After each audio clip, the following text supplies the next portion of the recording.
We are live. Good evening, ladies and gentlemen, and welcome to this session of CII Startup Buzz.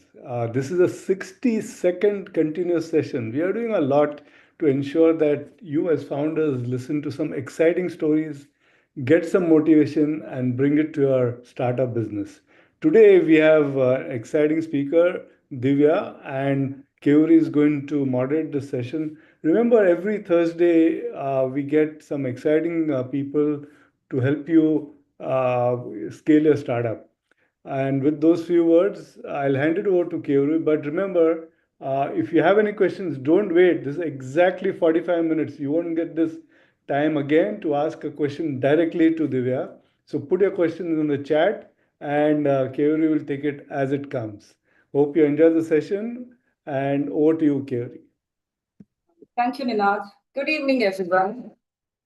When I came to know about today's session and topic, the first thought that crossed my mind was, okay, how many women out there must be facing this kind of, reproductive health concerns? And I happened to read out of my curiosity few of the reports, and I came to know from one specific report that more than 60% of women face reproductive health symptoms, but only around 50% they seek treatment and remaining stay silent. Why?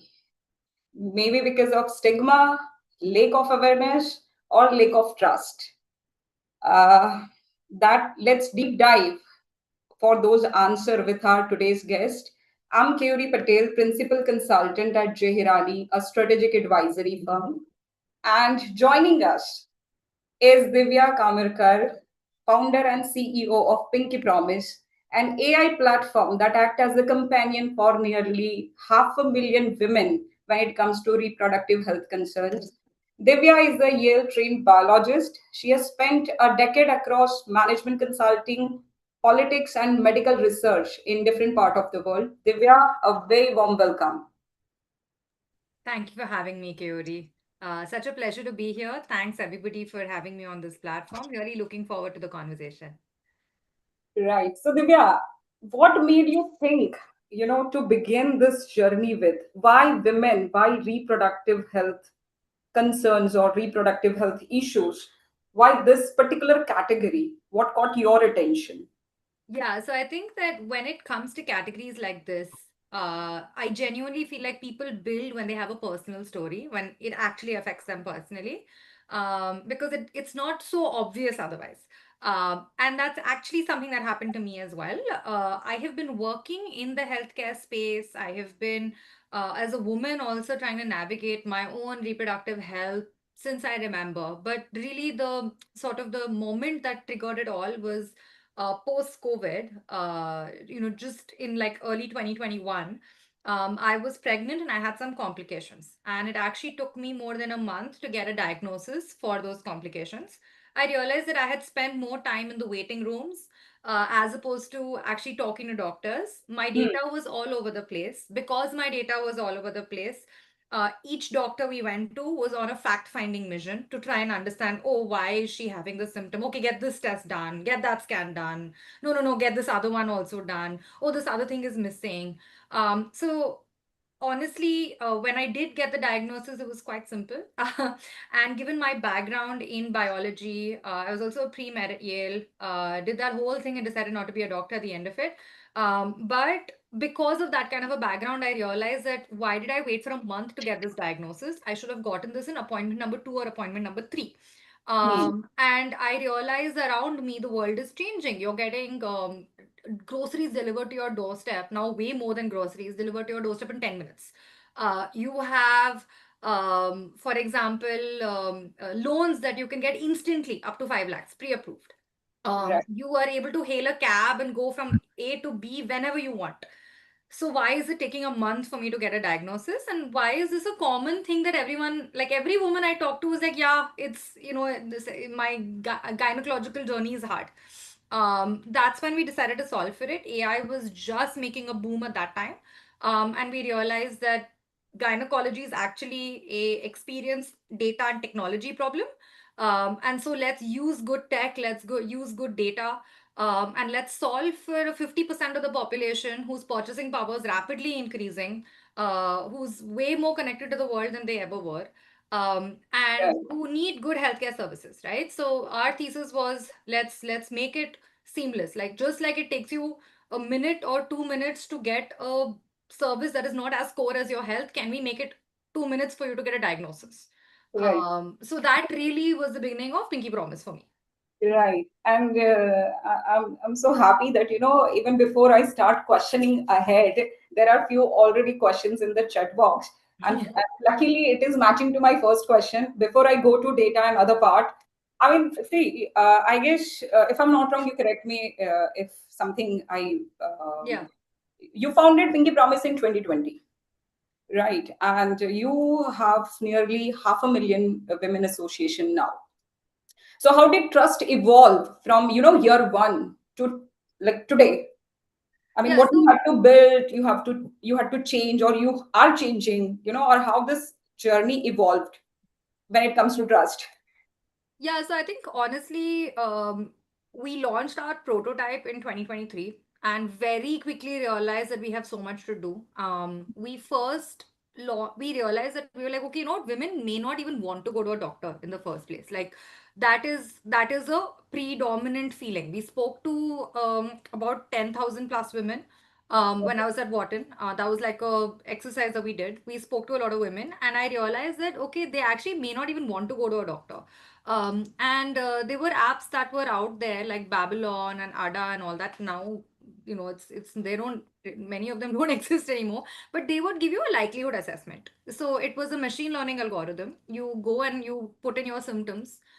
You get asked more and more questions about those symptoms, and it'll tell you a likelihood. It'll be like you probably have the flu, you probably have intestinal issues, etc. And a lot of Europe was very happy with that kind of a likelihood assessment. So we thought, well, women in India don't want to go to a gynac. You can actually just buy something in the pharmacy if you know what you want. To be very honest, that's how the regulatory environment here is. To be it's like not much is enforced, right? So if I know I need an antibiotic, I can just go to a pharmacy and get it. So can we give a likelihood analysis to women Okay. based on their symptoms, right? So we built that out, and we had about 1,200 women organically use it. And I actually called up and spoke to each and every one of them. And what they told me was really simple. They were like, this is awesome. All this is great. Okay. But I now have a lot of questions because I've told you things that I would not tell anybody else. Like I've told you things about my history, I've told you things about my family's history, what medicines I've taken, sexual activity. I've told you things that I wouldn't tell other people. So now I trust you. And so, therefore, can you tell me a little bit about whether I can talk to a doctor? Because I have some questions about my diagnosis. So, you've told me that I probably have this particular infection, but I have some questions now. Can I talk to a doctor? That was a big aha moment for us because it made us realize that it's not that people don't want to go to a doctor, it is that they will go to a doctor if they trust the doctor. And so that was like a big aha moment. So then we re-engineered everything, and we built out, and we also had enough data to know what kind of symptoms people are coming with, what kind of issues they are describing. So we actually built out a diagnostic engine where the woman can come, she can describe her symptoms and her medical history. The software will ask her more and more questions through the doctor, and eventually what she will get is she will get a doctor approved prescription at the end of it. And the software would have actually built out everything for the doctor, including the prescription, including answers to follow up questions, everything. And that happens instantly, right? So I think that was a big thing for us. The second big aha, like building trust, right? We these 1,000 women, we did an A/B test on about 500 of them. So Okay. 500 of them got a call first, and 500 of them actually got to chat first. So because we were just wondering, like, what builds trust, right? And we realized that people who were chatting before, like, not the ones who were on the call, but people who were chatting were more honest about their symptoms. And they were more likely to complete a consultation because some of the words that we use in everyday life for gynecological care, like last menstrual period or contraception, you can't pick up the phone and say those things from anywhere. Sure thing. Whereas on the phone, if you're chatting, you can say those things at any point in the privacy of your phone, right? So that's when we realized that actually chat first system for providing care to women works really well. Number two, providing it really quickly with a doctor in the loop to quickly verify everything that the software is saying works really well. And number three is if you're able to actually make that experience smooth, where you ask them questions, they are chatting, and they're able to commit all their information, you get insane customer satisfaction. So this was like a 1.5 year process for us. We built something, we took that out, we launched something else, and then we kept scaling that up to what you see today. And now we've been stable and available, and of course, building every day we're launching something new. But the version that you see today of Pinky Promise, that's been in the market for about 2 years now. Okay. Yeah. All right. So the evolution, I would put it in my word, is more of a authentic comfort, I guess. Yeah. Uh, It's this building platform has healthcare. given to women, and that's where maybe you are in the market to break those stigma things. So I So think it's building healthcare in an intuitive manner, the way that you would expect it to be. It's the most obvious thing that you want to just WhatsApp your doctor and ask your doctor questions, right? But your doctor's not available on WhatsApp all the time. So what if your doctor was available on a platform like that, chatting and giving you answers all the time? And what if AI is helping the doctor do that really effectively? So I think that's literally what we solve for. We were like, this is a natural, intuitive experience. Experiences of healthcare before that have not been natural, have not been intuitive because we've not had the technology and the wherewithal for it. And it's also designed by doctors, not by patients. So speaking we flipped it around basically. sorry to just got more curious because we are keep on using the word doctors, and of course they are the focal point somewhere in the whole system. So you have real doctors, real gynecologists, who at least review the consultation or review the whole back end thing. So did you find doctors resistant to adapting this kind of chat interface or the technology part, or like how do you keep them engaged? So this would have been a problem maybe if we relied on lots of doctors. But the thing about Pinky Promise is that we've built a technology where patient can chat with the doctor, and the technology, it like AI is automating everything, including the initial diagnosis that's pushed to the doctor. So a doctor is able to do about 50x of what they're typically able to do. A doctor is able to do that very easily, right? So we actually like today we are serving more than 4,000, 5,000 patients in a given month. And do you know how many doctors we have at the back end? Can you take a guess, Kayuri? Okay, maybe 20, 20, 30. We have 5 doctors. Oh, We have five oh, doctors at the back end. my guess is And quite. that's the beauty of the system. We work with doctors who are passionate about technology, Hmm. who understand. See, doctors really know this. Because now in my job, I've become friends with so many doctors, right? Like doctors really know that AI is there to stay. And technology is there to stay. So the faster they adopt AI and technology into their own practices, they are going to do much better. So the and you will see the best of surgeons constantly playing around with Claude and ChatGPT all the time because they're really trying to learn AI and integrate that into their practice. This at Pinky Promise is an opportunity for a doctor who's just starting out in their career to really integrate good technology and AI into their practice. The truth is, medical education in India, doctors don't even know Google Sheets, they don't know Google Drive also. Everything is on pen and paper. So, a smart doctor understands that I don't know these things, I need to learn these things. And they come to Pinky Promise because they're like, I heard that you guys use a lot of AI, you guys use a lot of technology. I want to learn this and I want to be a part of your practice. I think the second and most interesting thing is when you think about medicine, we're not talking about a GP, we're talking about a specialist practice, right? Most doctors, to be able to thrive in a specialist practice, have to do a lot of surgery. Otherwise, it's really hard for you to actually have good income if you're not having a surgical practice. If you are having a surgical practice, you don't have work-life balance. It's really hard. Like you have to be in the hospital doing surgery, right? Whereas Pinky Promise offers doctors a very stable, viable alternative income that is not surgical in nature, so that you can actually have a better work-life balance and you can do it from home. So because of all these things, we actually have no problems at all recruiting doctors. We have the best pick of the pie. In fact, for a recent vacancy, and my mind was blown honestly, but for a recent vacancy, um, it was a one spot vacancy. We had 480 applications, like qualified applications. Yeah, yeah. So doctors really see the value proposition. They want to learn AI technology. They want to be a part of their practice. It also helps in their discoverability because now if you Google like Dr. Yash Bahuguna or something, his Pinky Promise profile comes up. So it's easier for somebody to trust that person and even go to their OPD. So all these things really matter. Right.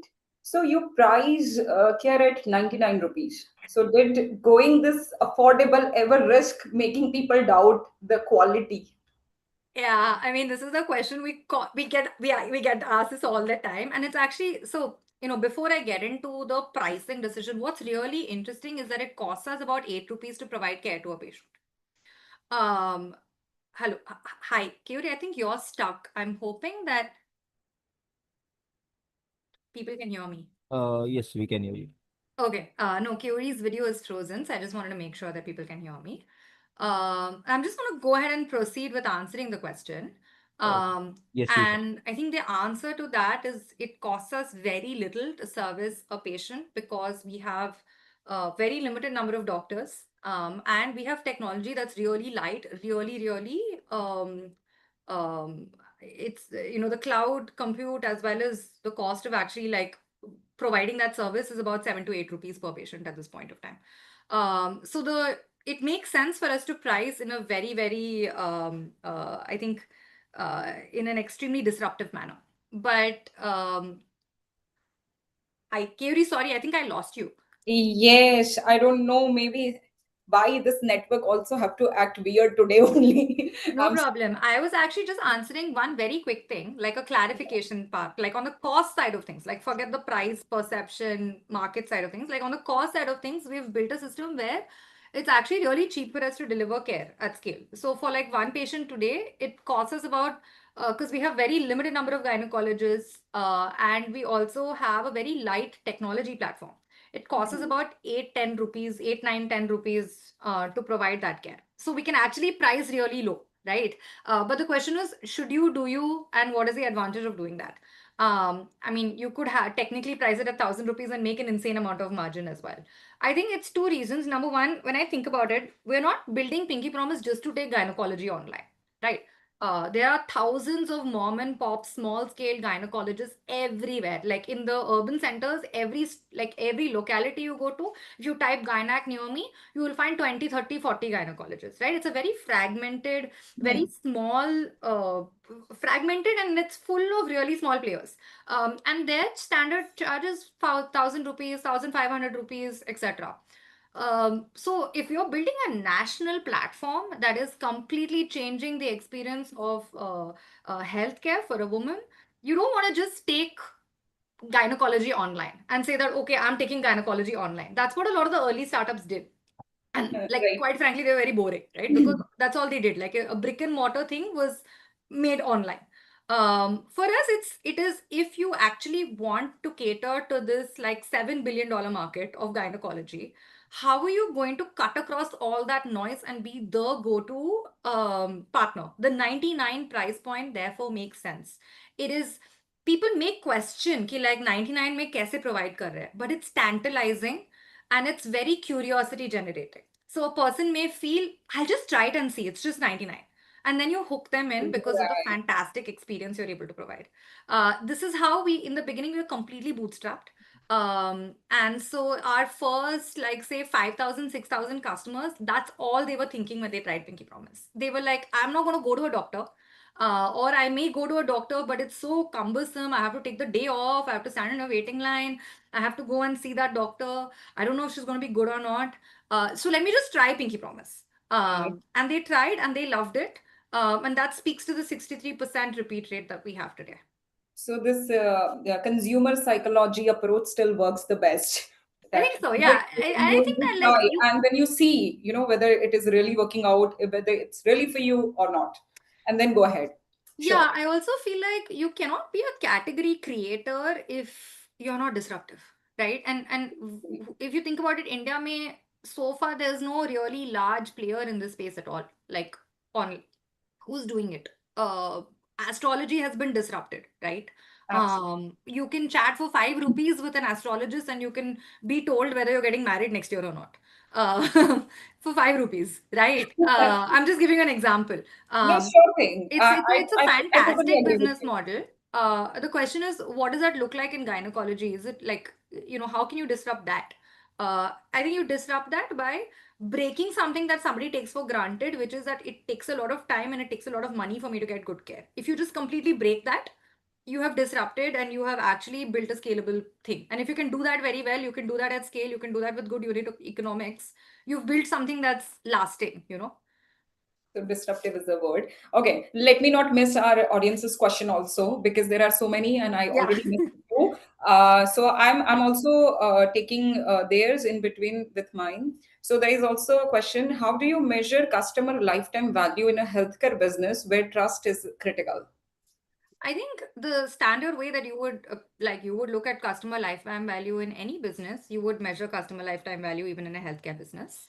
I think that what enables a good CLV is trust.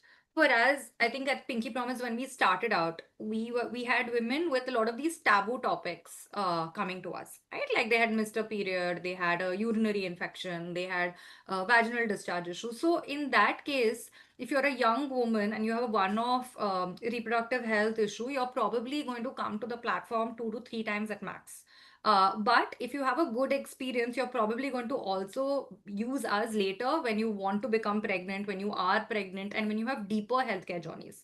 That was a hypothesis that we started off with, and we're actually seeing that happening right now as the platform matures and as the users of the platform mature, and also as the platform scales, and people also know that they can come to Pinky Promise for any other issue also. You're slowly seeing a much larger increase in customer lifetime value, and we're also seeing people come in for longer journeys, like 9-month pregnancy journeys, 6-month conception journeys. They're coming to us for that, and they're staying with us on the platform for that, right? I think solving for customer experience just like you would in any other business, making sure that they are delighted. There's I think that's important. I feel like healthcare has done a really good job in India of making sure you're cured.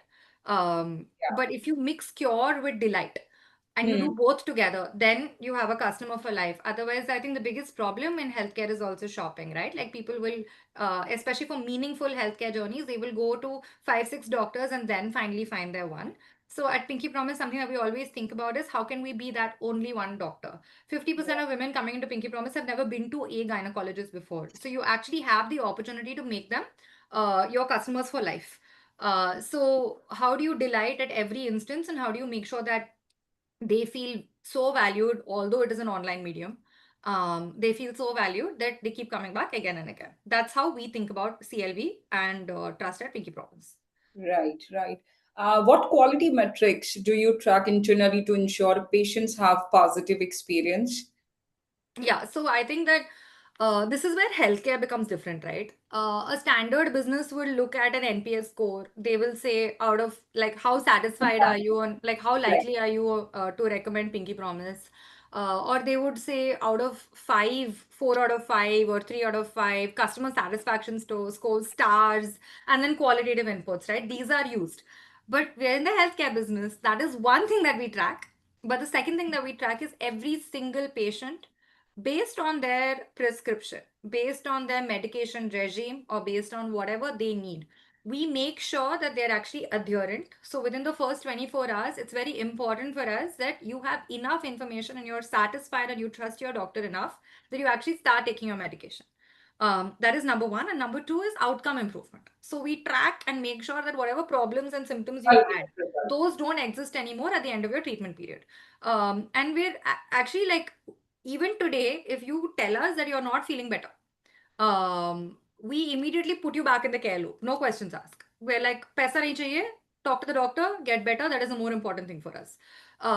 But we have a fantastic care team led by a doctor herself that does this, right? They actually, every single patient is asked, have you taken your medicine? Why haven't you taken your medicine? What is going on? Please, let's escalate that loop, right? If you're not taking it. And number two, do you feel better? Right. So I think market may adherence is 30% for gynecological conditions. So only 30% of women who have an issue actually end up taking medicines for it. Right. Yeah. So Because the minute, I mean, yeah, I that mean, data because is the minute connected to you the sport. Exactly. So the minute you walk out of the clinic, you have 500 questions. You have not asked those 500 questions to the doctor. Then you have to go back again, and it becomes really cumbersome, right? Uh, at Pinky Promise, you can chat and ask the doctor that question anytime you want. Um, because that's how it's like a pay-per-use model. You get your prescription, you've paid 99 for it. You want to keep chatting with the doctor, you just keep paying 99, keep chatting with the doctor, and go on. It's so easy, and you get real time responses, right? So people are more likely to adhere to their medicines as well. Because of that, at Pinky Promise today, self reported adherence rates are actually at 91%, which is about 3x market average. So we know that we're onto something, we know that we're making a difference. Cool. So, have you built proprietary technology or do you rely on an existing healthcare platform? Yeah, I mean, that's actually a really good question.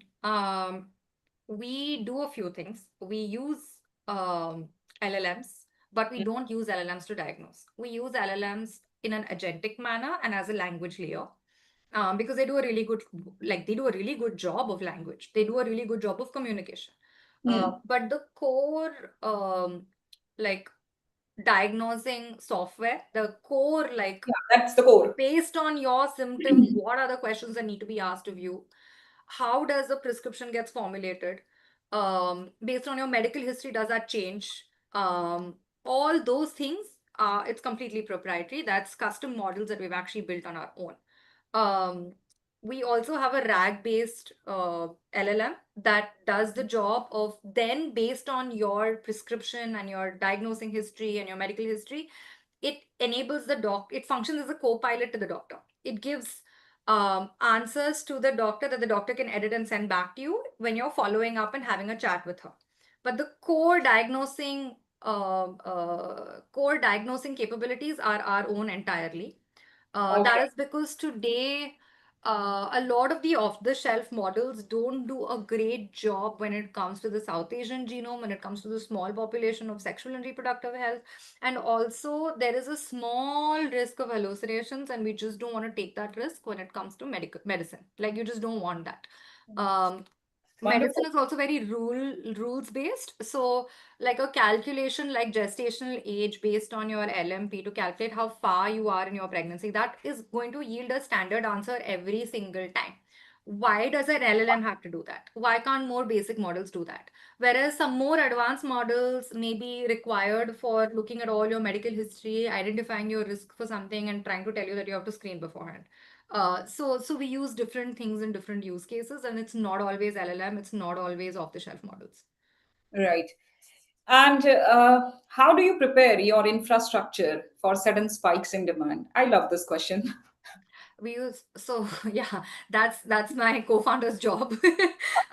We have a microservices architecture, and so we're constantly scaling and descaling based on like our demand. Right now, we're at a point where we've created a little bit more capacity always than is currently there, so that people don't have problems when it comes to cold start, and that the services are always firing and functioning. So a lot of things that we do are also on serverless because it's really cheap. And for that, we actually pre-warm to make sure that there is no like cold start. Right now, in order that we don't have those numbers anymore where cold starts can be a problem. But when we did have smaller numbers, Hmm. we were constantly working to make sure that that was not an issue for people. Sorry if I'm getting too technical, but yeah, Uh, like we we no, we estimate capacity, we build a little bit more, and we have models that can scale up without it being too expensive for us.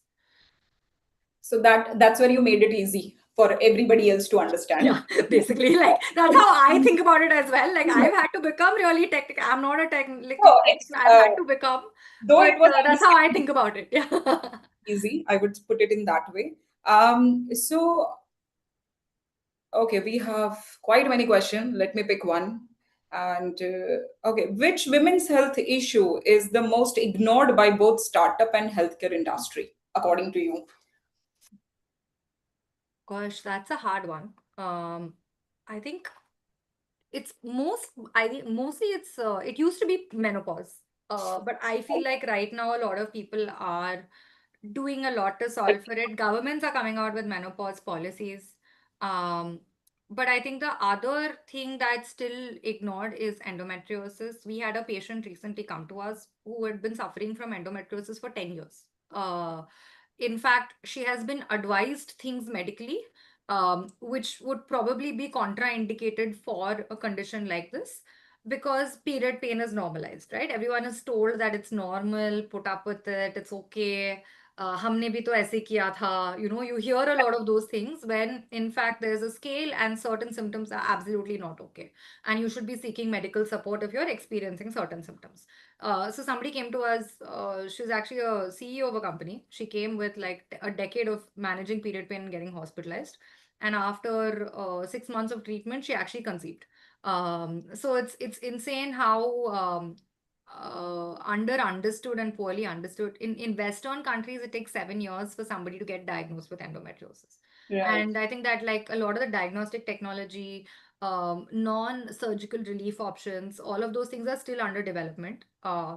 Just because the diagnosis is not there, people think the market is small. And because people think the market is small, pharma companies don't pump R&D into it. And because of that, startups also don't evolve around it. So it's a bit of a chicken and egg situation. Yeah, totally. So we talked about business model, people, trust, and everything. We also have few operational related questions as well. Which operational process have you automated that saved the most time of yours? You mean my personal time or at like in general the business's time or Pinky Both, Promise? both of the way, Okay, because your time cool. is actually a business time only. I mean, Yes, there's yes, not clear cut absolutely. distinction. Absolutely. What we did when we built out Pinky Promises, we actually sat in a waiting room of a gynecologist, like a good friend of mine, with consent. And we were trying to understand what takes time. And we realized that there is a junior doctor involved who sits with this huge file and asks patients all their symptoms and medical history. Or if the doctor is still young in their practice, they are sitting and actually asking questions of the patient for most of their consultation time. Okay, and there's a huge waiting line. So they're like, when was your last period? Okay, do you have a family history of diabetes? Do you have this? Do you have that? They're asking this patient, okay, where is the pain? Can you locate it? That is taking most of the time. And then they're very Okay. hurriedly writing out the prescription based on what they've understood. And then there's no time after that for follow-up questions. Whereas actually, once you get your diagnosis, is where your care journey starts. Correct. So we realized that we have to automate that first part very quickly. And that's what we did. We automated the asking of questions so that the doctor is not spending time asking questions, but they're doing that through the software. The second thing we did was once you ask those questions and you arrive at a diagnosis, the medicines are very standardized, right? Like if it is if somebody's missed a cycle and needs withdrawal bleeding, you know what medicine to give. If someone has a urinary infection, you know what medicines and investigations are required. Similarly, for most of those things, medicine is very rules based. So you can actually like create, we did that in the beginning, now it's way more Some kind of complicated. algorithm, You can sure. create an algorithm, but now it's a lot more complicated. So we use a lot of machine learning even in that. But for simple things, you can create like simple answers, right? So we did that, and that saved a lot of doctors' time so that the doctors were actually spending more time having chats with the patients and clarifying their questions. So Right. by automating that whole data dance that doctors do with their patients, where the patient also doesn't want to say some words, doesn't want to use some things, so she's using euphemisms, doctors using euphemisms, it's a complete mess. Yeah. We automated all of that stuff. Personally, I mean, I don't know, like it depends on what I want to do. With Pinky Promise, we use a lot of AI to actually like in our engineering teams, in our marketing teams. We also use like AI agents for SEO. So we have like AI employees that we've actually created because this is something that me and my co-founder love to do. We're a little bit like obsessed with automation, I think, to the point that sometimes we waste time also trying to automate. Uh, Maybe but that's but that's but these are another things that we do. Yeah. Yeah. that's another way to come up with some disruptive ideas also by Yeah, wasting yeah. We have a long list of time after Pinky Promise we'll do this. on. We have that already. Yeah. So this is interesting. Did investors immediately understand the opportunity in women's healthcare? I think investors have always understood the opportunity in women's healthcare. They know that Oh, the market is big. They're like, this is 50%, the market is big. And women's purchasing power is going up. I mean, they're buying their own diamonds and they're booking their own tickets and they're doing so much luxury that obviously women's health is something that is a big market, right? They understood that. I think what has taken time in understanding is, um, if I'm an investor, what returns money back to me in women's health?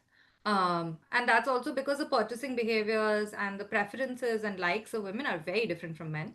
And so it's really interesting. I feel like now, when I go and pitch, I don't have to convince anybody about the market size or the market value.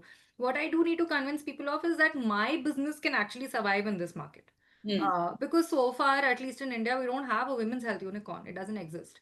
So there's no thesis that's been proven out, basically. Right.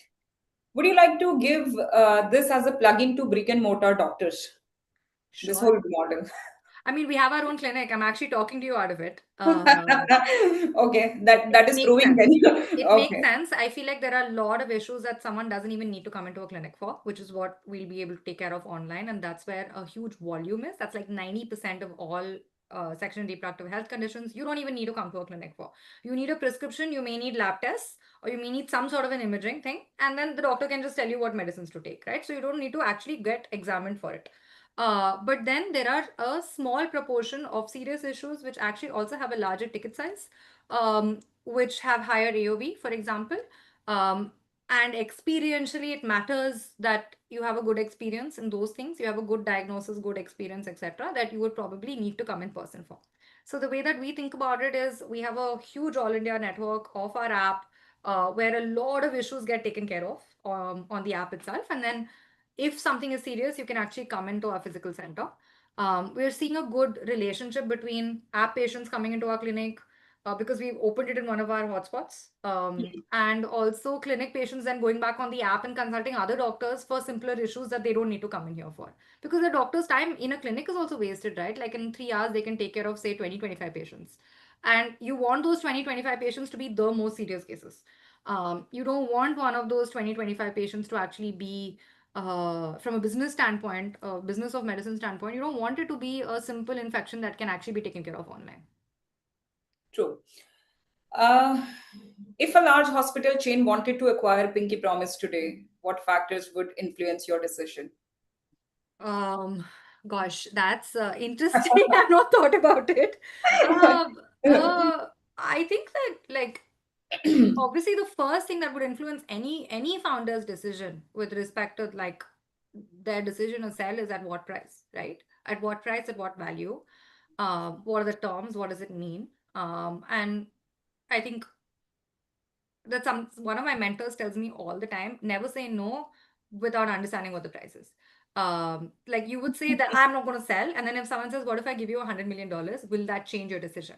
So honestly, the answer is, the first thing that someone I would think about is hardcore, like, what is the price? The second thing I would think about is, what does it mean, right? Because this is like my baby. I have spent so long building this. So Absolutely. what is it going to look like? Is it going to be an acquisition that completely dilutes the value of the brand? Or does it make more sense for us to continue the way we are, an IPO, and actually change everything, right? So, change women's healthcare as we know it and become the predominant women's healthcare brand, which is my dream. So I think the it will all really depend on who, how much, what makes sense. Um, Right. it's a very difficult theoretical question. Let me ask my own one in line with this, the follow-up one. What like ultimate vision Pinky Promise is envisioning? Like ultimately where Pinky Promise is going, and how one fine day you want to look like this as a Right. brand. I mean, thank you for that question, because I feel like when I started Pinky Promise, I didn't start Pinky Promise with any other intention but to make the healthcare journey of a woman easier, nicer, and something that's more intuitive. And I think that if we're able to achieve that at scale for every woman in India, we're very happy. Today, there is no predominant women's healthcare brand that speaks trust, right? They are category leaders in so many other fields in healthcare. If you think about eye care, someone will say, "Oh, Arvind," right? If you think about heart health, someone will say Narayana. We want to be that for women's health. I think that is my entire objective. So everything that we're doing, and like moving from digital, starting omni chain. It's all been with the pursuit of healthcare excellence and outcome based excellence with a mind on the unit economics.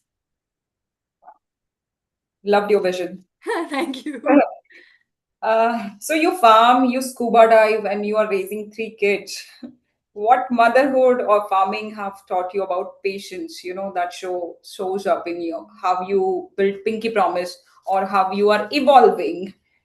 Yeah, I think that I was a very different person before I became a mother. And I think that after I became a mother, I've done two things. I have really realized I've become more patient. I have learned to work with people to achieve what I want, which is by working with my children to achieve what I want. And I think that that's a very important thing because a company is built from its people, right? You need to really be patient with your team, with your colleagues, with everybody, and realize that building is actually a 10-year journey, a 15-year journey. Like it's not a 1 week journey, 2 week journey, 1 month journey. So having that patience, having that resilience, honestly, if anyone has gone through the motherhood journey, you know how sleep deprived you can be. You know that at the same time when there are work crises, your kids will be sick as well. You'll get a call from school, Correct.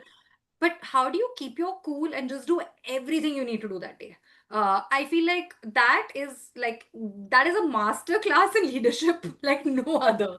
And when you apply it to the business, it suddenly seems like you've become a more mature leader.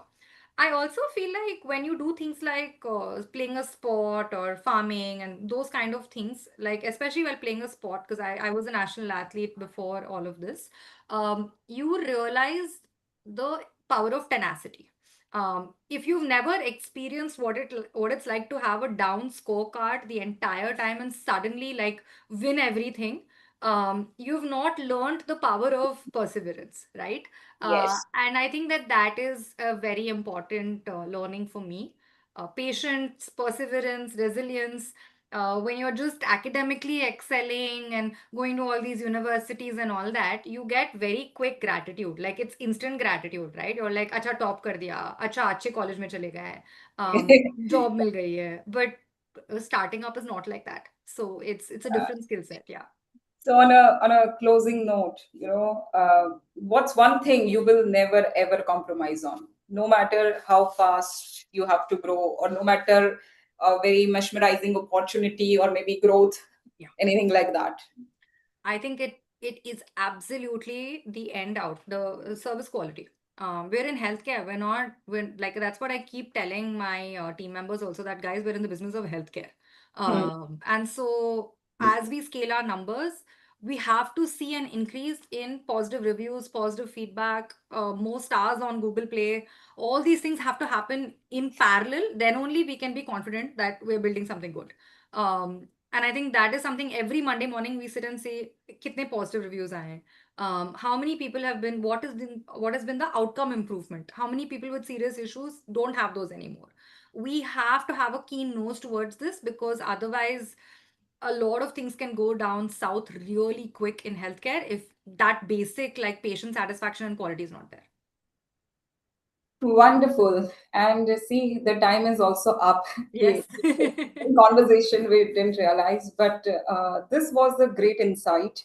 To our audience, we have tried to cover as many questions as I can, but those that got unanswered,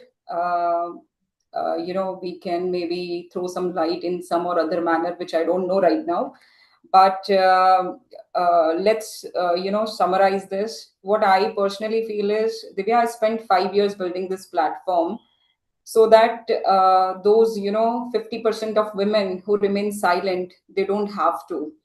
And my ask to everyone would be in this room, not just to remember her story, but also it's so quietly ask yourself, who in your life might be part of that other 50%, and maybe be the reason she doesn't stay silent. So, Divya, thank you so much for sharing your story with us today. Thank And you to for having me, everyone, Kyori. Such a pleasure, and what a lovely conversation. I didn't realize the passing of time also. So thank you so much. thank you to you too for throwing some good insight on overall journey of yours and otherwise also. So, folks, if you are building anything trust based, find Divya. This is the founder you want to know more from. And this Startup Buzz, CII Western Region, we meet you guys every Thursday at 5 p.m.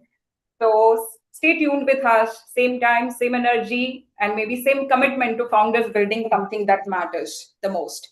So thank you so much, Thank you for everybody. having me. See you, everybody. Bye bye. Bye, Divya. Thank you so much. Have a great evening ahead, everyone.